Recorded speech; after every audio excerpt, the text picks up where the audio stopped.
We have arrived at the Sochi Autodrome circuit located around the 2014 Winter Olympic Park for the running of the Russian Grand Prix, the 6th to last race of the season. Coming into this week, one team has announced a driver this week. The team in question being Haas, as they have announced the first GP2 promotee of this year's silly season.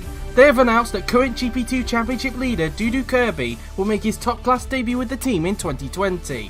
Dudu is currently having an amazing year in GP2, with him taking 2 wins so far this season. He currently leads the GP2 Championship by just a few points ahead of Thomas Anderson, and his team BWT Arden lies second in the team's championship, just a few points behind current leaders ART Grand Prix. Dudu is looking to make history this season in GP2, as he is looking to become the first driver in GP4 OC history to win a title in 2 different tiers, given that he won the inaugural BTCC title back in 2017.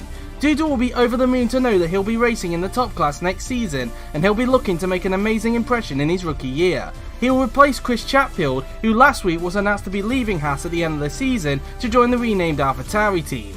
The only question remaining at Haas is who will be Dudu's teammate. Jared Fosbury has a chance to be retained by the team for next season, however he will need a run of good performances like at South Korea last week if he wants to get retained. If he doesn't get retained by the team, then there is a chance that the likes of Rahul Patel, Daniel Fraser, Max Skillen and Formula E Championship contender Jose Federic Suto could stake their claim for that second Haas seat, with 2 of those contenders only having a chance if they miss out on their number 1 choice. Those 2 drivers being Rahul Patel, who has AlphaTauri as his first choice, and DTM Championship contender Daniel Fraser, who has Williams as his first choice. It will be interesting to see who Haas ends up going with as Dudu Kirby's teammate for 2020. And that is it for this week's edition of the GP4 OC News. The next team news will break at the Japanese Grand Prix next week, who will be announced due into practice next Tuesday at the Suzuka International Racing Course.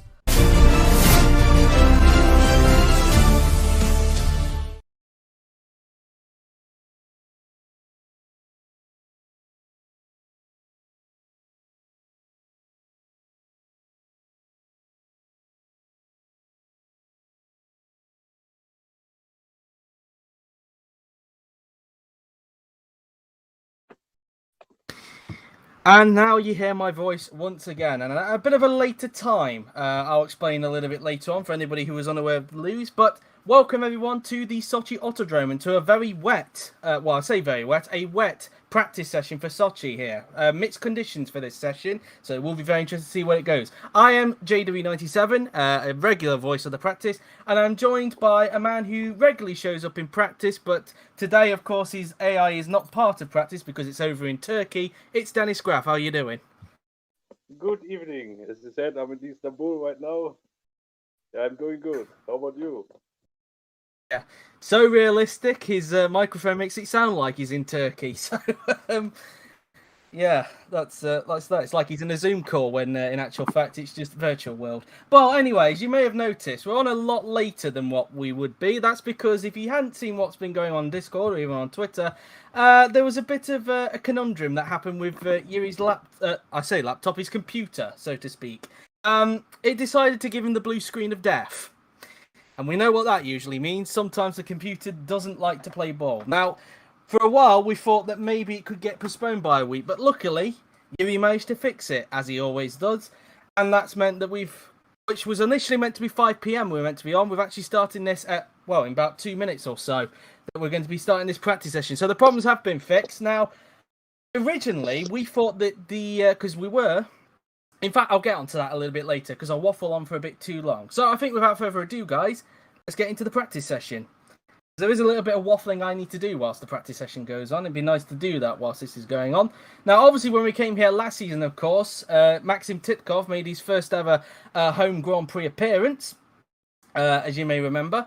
But this time around, though, this is his second Grand Prix appearance, and he'll be hoping to avoid what happened last season, where he looked like he was going to be in a strong points finish, but it didn't. But it isn't going to happen like that. So here we are then in the pit lane, and as you can see, we have something that looks a little bit different with Russia. Now, you may have noticed on Discord that this version wasn't meant to happen. Now, this was the version we were originally planning to use for this one. This is the 2019 version of Sochi, a brand new version of Sochi, which eradicates the pit exit glitch and hopefully increases some overtaking, unlike in real life. Fingers crossed.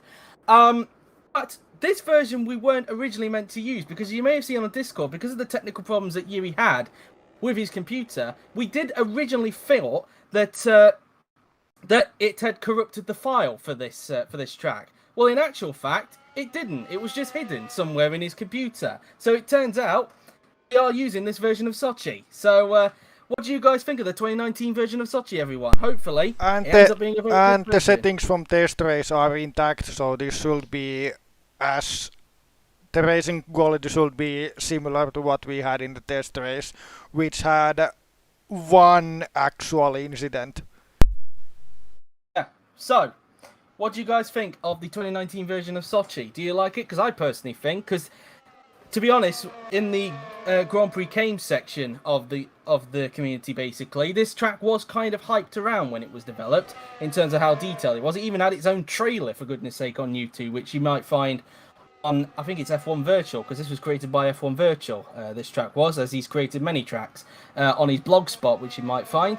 And I have to say, I said that the last Russia track that we had was quite detailed, but I'd say this is up to level, it must be said, and I actually quite like the details of this track. Hopefully, it should increase the racing around here, but we'll wait and see. And as you can see, there are some dots on the track, so that does suggest that maybe the first laps could be the only laps that we get some quick times in. But then again, we'll have to wait and see. The conditions are, of course, changeable in this session, as Willow's trying to demonstrate if he can try and overtake with his Ferrari-powered car, but isn't able to do so that time by. So we will see if he's able to do that when we get onto the run heading towards turn 2, because turn 1 isn't really a proper corner, as George likes to quote it in the highlights. But anyway, as you may have seen in the news video, of course, we've got the news of our first GP2 promotee, that being Dudu Kirby. He'll be making his top-class debut next season, replacing Chris Chatfield at Haas, of course, because Chris is, of course, replacing the man that we're looking right now, Matteo Catalan, at the renamed AlphaTauri team. So, Dennis, what are your thoughts on Dudu getting the top-class drive for next season? Yeah, it's absolutely deserved for him to get the top-class drive for next season. He proved that he is able to get great results with the car he's having. Yeah, let's see what he does next season when he makes his debut. Yeah, indeed. Now, I was going to explain why he's got number 71, of course, because I was going to say it in the stream chat, but it took a little bit too long. So, brace yourselves. Okay, so we gave him 71 for a reason. Now, I have to wait there because Franco Gamba has gone wide at the right-hander there. He seems to have made a lock-up. So, interrupt that story time. As you can see, it looks like Gamba came in a bit too quick and tried to stop the car, but it sadly locked up, and he goes wide as a result. Luckily, he doesn't rejoin in front of anyone. But back to story time. So we gave him 71 for a reason. Dudu didn't state a number in the sign-ups. Now, we were looking around to see if any of his past numbers were around. So in DTM, he used number 63. However, we realised that Roberto Gamba, the current Haas test driver, has that number. And of course, with the rumours about him potentially being back in the top class next season, we fought against giving him number 63. Then we thought about possibly giving him the number he used in BTCC, which was number 99. But as we know, George Roque has that number. So we then looked around at any numbers. Now, Evan Byrne, who is part of the sign-up process, and he's currently doing some concept liveries at the moment, he had number 71 as a placeholder on that Haas. And in case Dudu actually got signed up for Haas, because at the time it was looking increasingly likely that he was going to get the Haas seat, and obviously as we know now, he is going to Haas next season. So he had 71 as a placeholder just in case Dudu made it, so he decided to give him that number instead.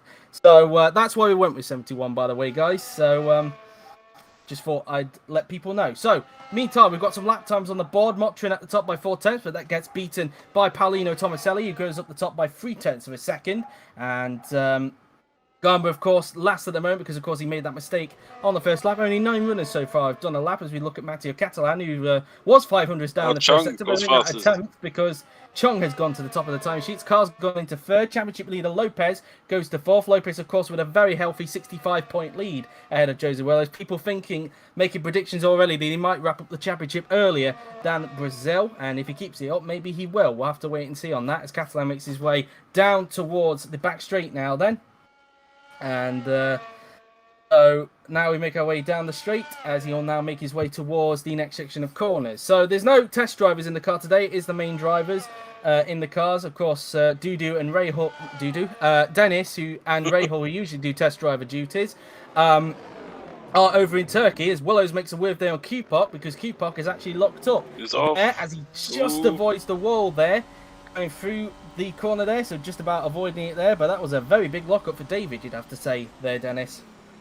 Yep, very big look up. We see the Ferrari shooting through there. Then he got surprised by that and locked up. Oh, And indeed, did and go off. indeed, as that will affect Q-Pop's lap because he was up on his personal best, in fact, even with Willows right behind him. But that lap has now been compromised because of that mistake. Catalan, meanwhile, his teammate goes up into 7th position, and so he currently finding himself in the top 10. Titkov, meanwhile, goes up into 9th in the manner. Now, remember, he was a star last season as Willows goes to the top of the timing sheets with Garma going up to 3rd. Titkov was a star last season here at his own race and looked set to get his first points of the season after a brilliant overtake on Evan Byrne at this particular corner, in fact, that we're looking at Jay McKenzie. In fact, ironically, that was a manner who actually passed Jay McKenzie there. It was at that corner. But unfortunately, with just a handful of laps to go, Titkov broke down and he was denied his first points. He had to wait until China this season to get his first ever points in the OC. But Titkov probably needs a good weekend under his belt because he is under a little bit of pressure so far, you'd have to say, Dennis. Yep, he's having not a great season so far. But it's better in the standings with the 2 points, but yeah, he had a lot of retirements, I think. I'm not completely sure. He's been quite unlucky in a few races, but he has made some silly mistakes, as you may have remembered last week at Korea, where he spun and caused a bit of a chain reaction with the likes of Kirishima DeRosa, who ended up getting damaged and would later on, of course, retire thanks to a mechanical failure. DeRosa, of course, another man who has been quite unlucky this season, it must be said, especially in the second half of the season. Always seems to be looking at trying to get a good points finish, and then for whatever reason, his car just lets him down. Yep. DeRosa, as you sometimes say, Grossman the unlucky, I think. Yeah, I think sure somebody that's mentioned correct. that as a yeah, I think he said that as a nickname when going through the ratings last week, because he has been quite unlucky this second half of the season, but you can definitely tell that the pace is definitely upped from last season with DeRosa, that's for sure. Hence why he's staying at McLaren next season with Joseph Willows as a teammate. At the moment, Willows, of course, topping the timing sheets. Martinez and McKenzie, they were the two drivers who were side by side going through this part, and it wasn't actually an overtake from McKenzie. It was more he was trying to pass Martinez there, but was unable to do so and ended up going wide in the process. Tomaselli, meanwhile, goes up into 5th position, getting in front of fellow Italian Franco Gamba. Speaking of Italians, we're riding on board with Matteo Catalan, who finds himself 3 tenths down in the first sector. Chung has improved, so has Carr, but they remain in their position so far. Chung in 3rd and Carr in 4th position. Carr, of course, who has taken pole position in the last 2 races, looking to make it 3 poles in a row here in Russia, but not been able to convert it into wins so far this season, it must be said. Carr only having 1 victory this season, and it was a very lucky win that came in Monaco after Franco Lopez got damaged at the closing stages of that race. He'll be looking to see if he can try, if he gets pole position today, to try and convert it into the win this weekend. As meanwhile, we're looking at Franco Gamba, who's got one of the Ferraris behind him at the moment, and that, I can't quite tell, I think that might be Joseph Willows, because it looks like a yellow helmet. Behind Garma, so I think it might be Willows, as Campana is trying to get by on Andrea Videri there, and I can tell it's Videri because that's a Giovinazzi.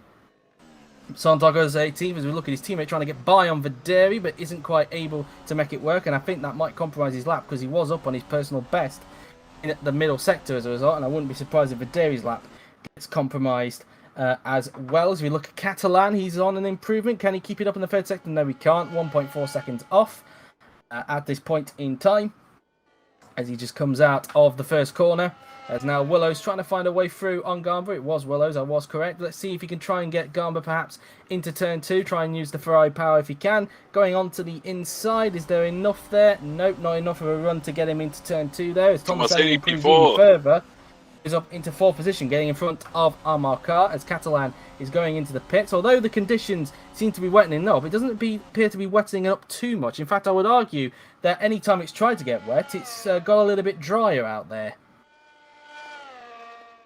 Yep. At the beginning, it did look a little bit more wet than now here, as Catalan is going to the pits.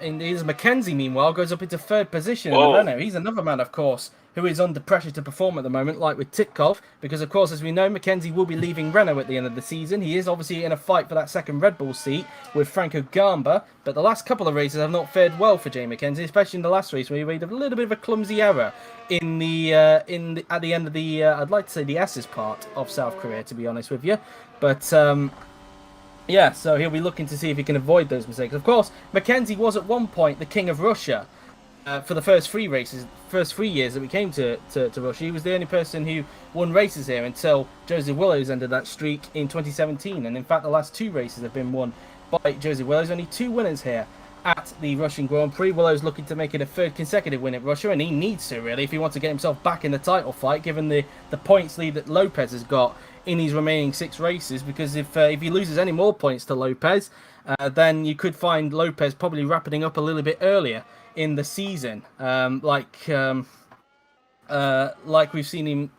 I don't know where I'm going with that sentence, to be honest. So he definitely needs to pick it up, does Joseph Willows, as Miklos Gal, meanwhile, coming up to the back of one of the Alfa Romeos. It looks like Gabriel Gomez, who for the last 2 races has been voted driver of the day, it must be said. Gomez starting to pick it up in this second half of the season. He kind of did this last season as well, but a little bit earlier in the season, and he needs to put these performances in, really, because like with Mackenzie and like with Titkov, he's another man under pressure to perform at the moment, as Mackenzie further improves his time, but still around 6 tenths behind Joseph Willows. So, yeah, the last 2 races have been very good for Gabriel Gomez, you have to say, Dennis. Yeah, absolutely brilliant for him. Definitely he needed those 2 brilliant races. As Lopez goes top, 3 tenths By 2 tenths ahead of Willows. Yep, nearly 3 tenths. You were saying about Gomez? Yeah, he had a brilliant last 2 races, especially in, what was Korea with P4? I'm not sure. It was correct. Yeah. It was the last race where he got that P4 finish. He That's obviously came through from, I think, was it 18th on the grid he came from. It was amazing. He actually picked his way through on the first lap with all the carnage that happened. And he just looked like he just had genuine pace all weekend, really. In the race, I should say, not all weekend, because he only qualified 18th. So the race pace seems to be getting better for Gomez this season, it must be said. Yep, indeed.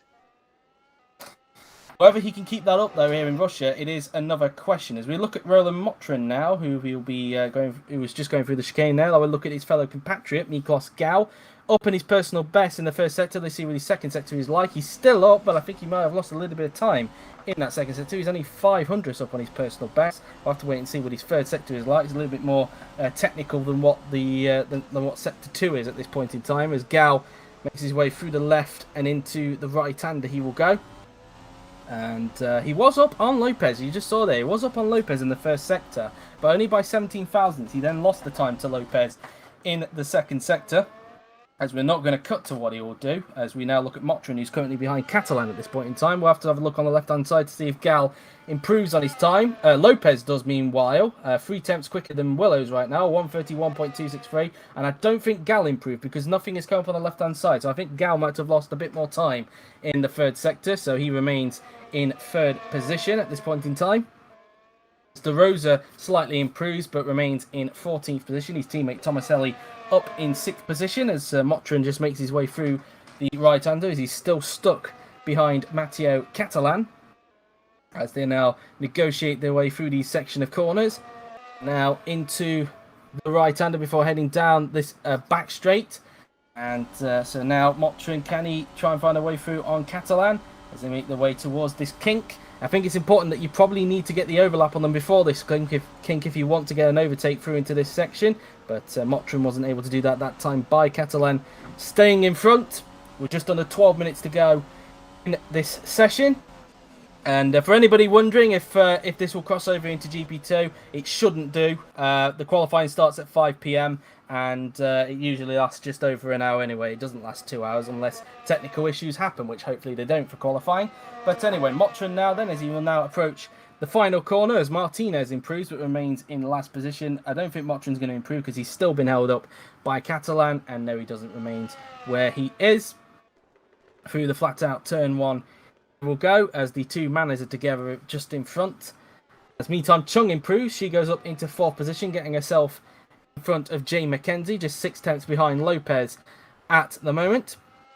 As now Hatfield, who the last 5 races has been in the points, looking to make it a 6 consecutive points finish this weekend here at Russia. Currently up on his personal best in the second sector, but obviously the drivers seem to lose a bit of time in this third sector, so let's see if that's going to be the case this time by as Chatfield comes out of that final turn onto the pit straight and Chatfield crosses the line. Can he improve? He does, goes up to 15th. Roke improves, he goes up to 9th, so 9-10 at the moment for Racing Point. Roke's actually the person behind. In fact, these two are actually currently battling, in a little bit of a battle in the championship, it must be said. You wouldn't think that with Chatfield's car, but Chatfield over the last few races has definitely been in a battle with Roke in the championship. In the meantime, Garber improves, but up into 6th position, still not in front of McKenzie, ironically the person he is fighting for that second Red Bull seat. Byrne, meanwhile, improves. He goes up into 9th position, so both Renaults now into the top 10. Videri improves, but only up into 17th, ahead of teammate Gomez, as Motrin's still stuck behind Catalan at this point in time, but there's still about on a car's width between them, so I don't think Motrin is being held up at this point in time,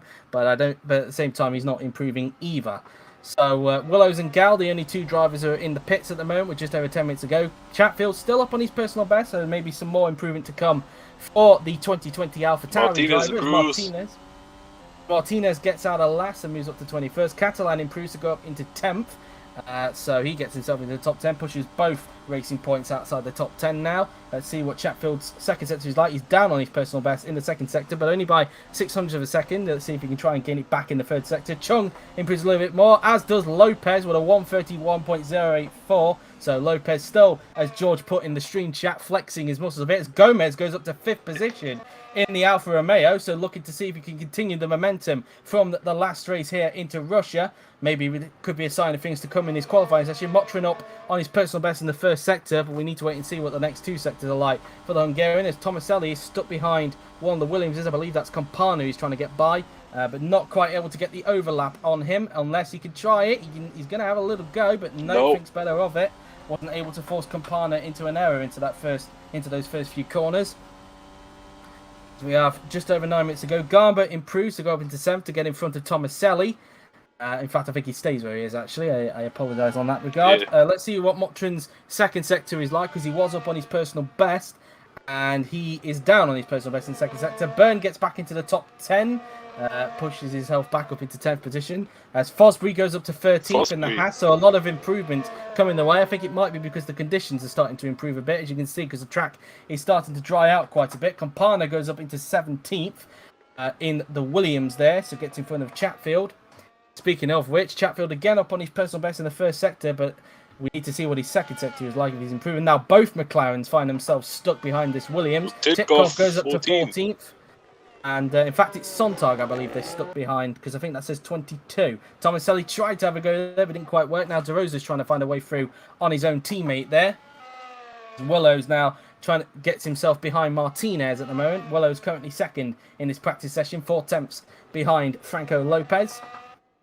In the meantime, Gomez further improves in 5th position, now 1.069 behind Franco Lopez at the moment, as Willow's 1 tenth down on his personal best in the first sector at the moment. So at the moment, as now they negotiate through the near 90-degree right-hander. Here is Chatfield still up on his personal best. Is this going to be an improvement for the Haas driver? And no, it's not. He lost time in the last sector. He remains in 19th position. Just can't seem to hook it up in that last sector at the moment. As the McLaren looks like it might have got by the Williams there. It's going to go side by side. Not quite, no. Gamma ahead of McKenzie, finally. Tomaselli now trying to get by on the Williams here, and not able to do so, as De Rosa tried to have a go there, but didn't quite work out. I know it is possible to overtake into that corner if you get a good run through that left-hander. It seems to be a thing with this track on Grand Prix 4, so maybe something to keep an eye on in the race when people are battling. Fosbury goes up to 11th, so further to improve a little bit more. So if you can hear some drilling in the background, I've got the window up and I really can't shut it, because otherwise I'll probably die of exhaustion, but of how hot it is where I am. Then you need to get the drink. Now, then. I don't have the drink, unfortunately. So as Willows doesn't improve, still getting held by Martinez. Let's see if he can try and possibly pass into turn 2, or we won't do, because we're now looking back at Chatfield. Thank you, AutoCam. As Carr, meanwhile, improves, but still only in 9th position, as the 2 McLarens are fighting at the moment, as De Rosa trying to go all the way around outside Tomaselli. Not quite able to work at the moment. Yeah, a bit risky there, but I just think they need to try and find some momentum as Gomez further improves on his 5th place, but still not under a second yet ahead of Lopez. Chatfield now, then you can see that the track is getting more drier, so it doesn't seem that this changeable wet weather conditions that we were expecting has approached in this session. So it seems that the drivers are improving as more of the track improves at this point in time. As now, let's see what Chatfield's last sector is like. He was down on his personal best in the 2nd sector. It looks like he's going to be down on his 3rd sector, and he is as well. It looks like it's got a similar sort of frame drop than what it does at Silverstone because of the massive pit building it has. I wonder if that's a similar sort of situation we've got here at Sochi, as Rote now trying to get by on Chatfield, but not able to do so, as I believe that was Gal who just came out of the pits there in the Red Bull, just in front of Chris Chatfield. Chatfield looks like he's going to try and overtake around this long swooping left-hander. Let's see if he can pull it off. Can he get late on the brakes? He thought about it but didn't quite get it to work, as Roke is coming back into the pits. His lap as Roke is actually going to try and make a move into this corner, and he is able to do so, in fact. So there you go. There is some overtakes that can happen around this version of Sochi, as Campano improves to go up into 14th position, as Willows locks it up in the second to last corner and goes wide. So that's not good, and he comes out just in front of Martinez, who tried to get through there but wasn't able to do so. Same with that Toro Rosso that was behind. Let's have a look at this mistake again from Willows, and he can't be doing that any further in this season. It just looks like a simple lock-up from Willows. Yep, it was quite fun. He just goes over the sleeping policeman there. Martinez tried to get through there, but thought better of it in the end. As now they make their way down the straight. And so as Willows, as you can see from that mistake, is 4.4 down. As Catalan tries to get by on Martinez in the background there.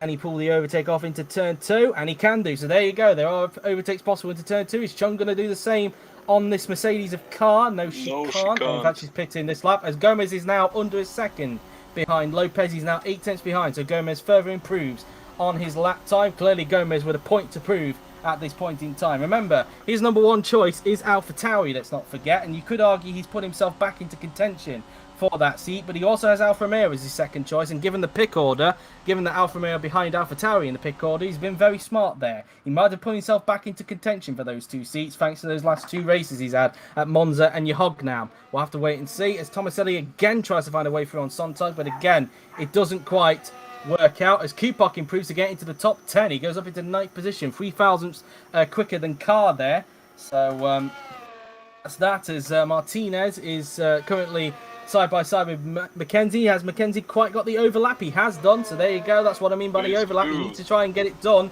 just before that kink if you want to pull the move off before that corner. So something to keep an eye on during the race. As Willows just comes out of this mini chicane now then, as he will now approach the final 2 turns on the racetrack. Through the right he goes, and now into the final corner will come Jose Wells. He lost time in the 2nd sector. Titkov improves a little bit, but remains in 16th position, the home favourite. As Willows now then comes across the line. Can he find some time in the last sector? Nope, remains in 2nd place. As he will now go through the first corner, and as he will now approach the next chicane that's coming up, and try and see if he can improve. In the meantime, Kupok up on his personal best in the 1st sector, but we've seen this plenty of times with the drivers in this practice session. We'll have to see if this keeps up in the 2nd sector, as Kupok now approaches the right-hander, and he's still up by 2 tenths, so Kupok could improve a little bit further. I think he could get himself, in fact, looking at that, maybe up to where Gomez is, so maybe either 5th or 6th. We'll have to wait and see if he can keep it up in the last sector, because you can still lose a lot of time in this sector. So we now look at Kupok, who, well, we were looking at Kupok, but he's going through the final 2 turns. We'll have to have a look on the left-hand side on Timing Tower TV improves. Willow's up on his personal best in the 1st sector, as he will now go through the right-hander, using all the curb on the exit. Carr, meanwhile, looks like he's getting a little bit wobbly there, as he was up on his personal best in the 1st sector. Kupok, meanwhile, does go up into 6th position, as we're having a look at Kupok Carr there. Looks like he may have done it on the curb there. On the exit there, because there was no issues going into the entrance, so it looked like the curb may have shook him a bit there. But Kupok, as you can see there, has got up into 6th. In fact, he's only 6 thousandths off of Gomez there, so a very good time from David Kupok, another man you could say is under a little bit of pressure right now, given the performances that Gomez has put in recently, and given that Gomez is also going for that second AlphaTauri seat alongside Chris Chatfield. So maybe something to keep an eye on there, along with a long list of contenders who are also going for that AlphaTauri seat, which were also briefly mentioned in that news video, but were mainly mentioned last week. They include, of course, Rahul Patel, Ruslan Proksiuk. I think the Russian fans will be hoping that he's on the grid next season, if Titkov can't retain his seat, that is. You also have, in fact, I think they're the only two other contenders that could be there for AlphaTauri after wait and see. Willows doesn't improve, and he's coming into the pit, so that's his session done with just over 2 minutes to go in this session. So, see then, so now going through the chicane goes Joseph Willows, as he'll now try and make his way through the long, swooping left-hander. Lopez is in the pits, so I think that might be his session done with. Same with Chung as well. As we look at Kupok, who has found some time in the second sector there. You saw there that he was down on his personal best in the first sector, but seems to gain some time back in the second sector. So this may not be all the improvement. He could get in front of Gomez, even keep this performance up. Let's see what Kupok can do in these remaining few corners. It looks like the track maybe starting to get a little bit darker. I just saw that there. So maybe Kupok's chances of improving might be ruined here, because it looks like the track might be starting to get a little bit wet again. We'll have to see what his third sector is like on the timing tower, that is. And he does not improve. So it looks like maybe the conditions have started to come back. We need to check that, of course. We'll have a double check with Campana, of course, because you can see he's green in the second sector. But I did see that the track was starting to get a little bit darker in that third sector. Here, look, is where it was starting to get darker. So this might ruin any chance of anybody improving in these remaining minute and a bit. So Campana now then. Through the final turn we go. Is that spray, in fact? I'm not 100% sure, because that looked like spray maybe that's starting to come about, because that looked a lot darker than what it was earlier. It looked like there was a little bit watery there, and Campana does not improve. I think that might be spray there. We'll have to see. As Videri crosses the line, I don't think he's going to improve as a result, which he doesn't. I think that might be spray. We're going to have a look on the outboard camera from Car's point of view, coming around this corner, and no, it doesn't look like spray. It looks like spray, but it isn't. But it is starting to get close to the point where it could spray up very soon. So it's not spray, but it could get close to being that. So Car does not improve that time by. Here comes Evan Byrne. Out the final turn he goes. He'll now make his way down the straight, and across the line he will go, and he does not improve. It seems that the last sector is getting a little bit more wetter. Gomez was up on his personal best, but he's not going to improve because of that final sector.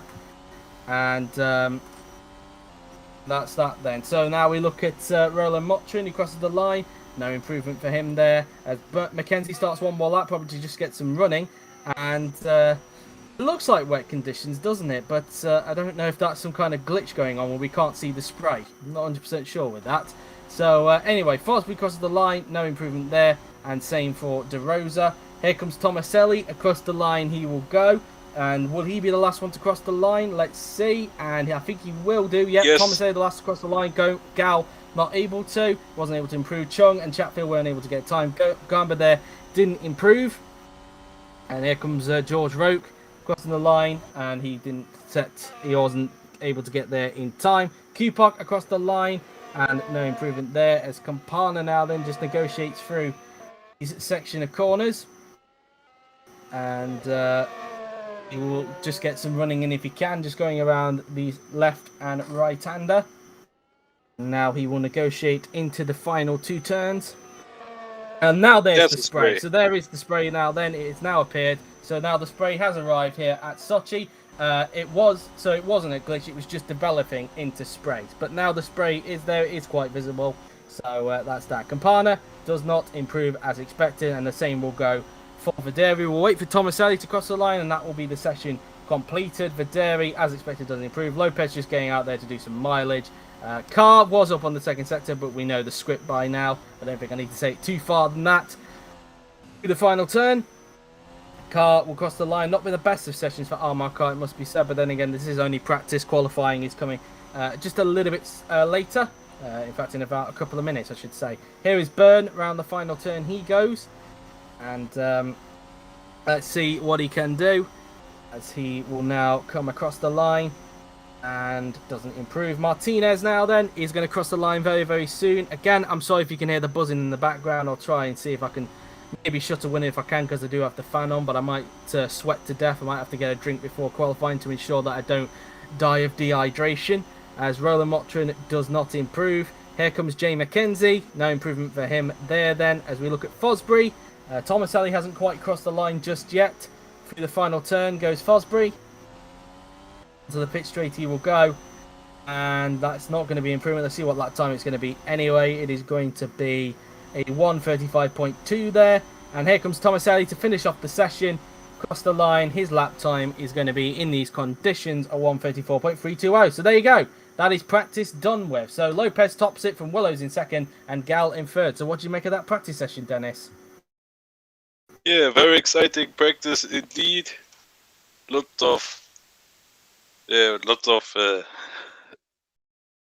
forgot what to say. Yeah, definitely. It will be interesting to see if the it'll be interesting to see if these conditions are there for the qualifying session, but we'll have to wait and see, of course. Obviously, we'll go off the air for just a little bit. We'll go off stream for a bit, but then we'll come back on for a fresh stream.